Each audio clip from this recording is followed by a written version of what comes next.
जनपद पंचायत मालथौन के ग्राम नौढाना में शनिवार को मध्य प्रदेश शासन के ग्रामीण विकास एवं पंचायती राज मंत्री प्रहलाद पटेल पहुंचे। यहां उन्होंने जामुनी नदी के उद्गम स्थल पर पूजा अर्चना कर वृक्षारोपण किया और जल स्रोतों को बचाने की अपील की।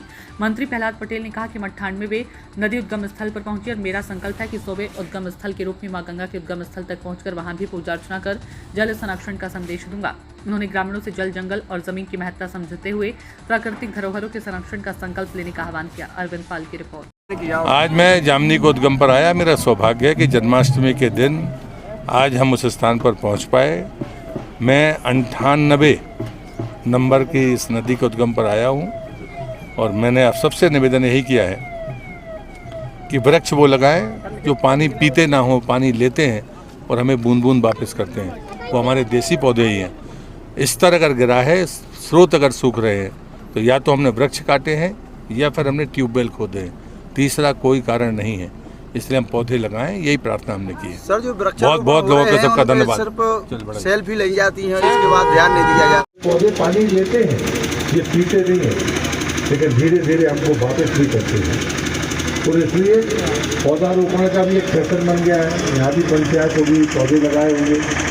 बच्चे कितने, अगर पौधे बचने ही नहीं है तो लगाते क्यों? अगर हम पौधा वृक्ष नहीं बना सकते तो पौधा लगाने का विचार नहीं है। और इससे पिछली बार मैंने इस पर प्रतिबंध लगाया था। आप गांव में जितने भी बुजुर्ग होंगे उन्हीं से पूरी दुनिया में कोई पुस्तक पढ़ने की जरूरत नहीं है। हमने तो अपनी आँख से देखा है। आम की गुठली उगाई तो 3 साल तक घर में बना लिया और बाद में खोदेगा और ले जाके कहीं खेत में लगा दिया। पहले तो शौचालय होते नहीं थे, तो डोल डाल के गए तो आधा पानी उपयोग किया, आधा पानी झाड़ पर डाले और वापस चले गए। लेकिन पौधा लगाते इस समय उसी समय, चाहे वहाँ बेबी हो चाहे कटीला कोई भी पौधा हो, काट के उसके ऊपर डाल देते थे ताकि घोड़ उसको करे ना। इतनी चिंता हम करते थे, तब जाकर ये पौधे हमको दिखते हैं। आज लगाने वाले इतनी चिंता करते हैं, सरकारी तौर पर फैशन में हम लगा रहे हैं। तो पौधा वृक्ष नहीं बनेगा तो भी आप शुद्ध जल की गारंटी नहीं दे पाएंगे अपनी पीढ़ी को। यही प्रार्थना करने के लिए मैं आपके बीच से आया हूँ। हजारों लोग ये बात कह रहे होंगे जो मैं कह रहा हूँ, लेकिन कोई मानने तैयार नहीं है। और इसलिए मैं जब उद्गमों पर बड़ी मात्रा में वहाँ वृक्ष लगे, 5-7 साल बाद भी अगर इस स्रोत को हम जिंदा कर पाए तो शायद हम अपने आने वाली पीढ़ी के लिए चीटी के समान कुछ करने में सफल होंगे।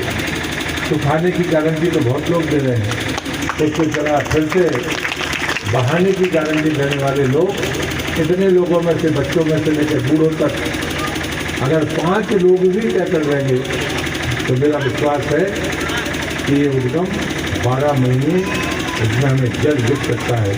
चुटकी बजाने से नहीं होगा, 5-7 साल तक इंतजाम करना पड़ेगा, इंतज़ार भी करना पड़ेगा। तो पौधे लगाने का इंतज़ाम करो और 7 साल तक इंतज़ार करो कि ये 6 महीने से 7 महीने हुआ कि नहीं, 9 महीने हुआ कि नहीं, तब जाकर जैसे में 12 महीने हो जाए, मान के चलना मनुष्य होने के नाते आपने अपने संतानों पर वो सब पर कृपा करें।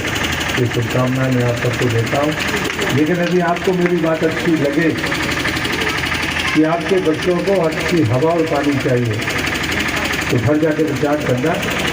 हम बर्फ़ के पहाड़ के नीचे नहीं रहते।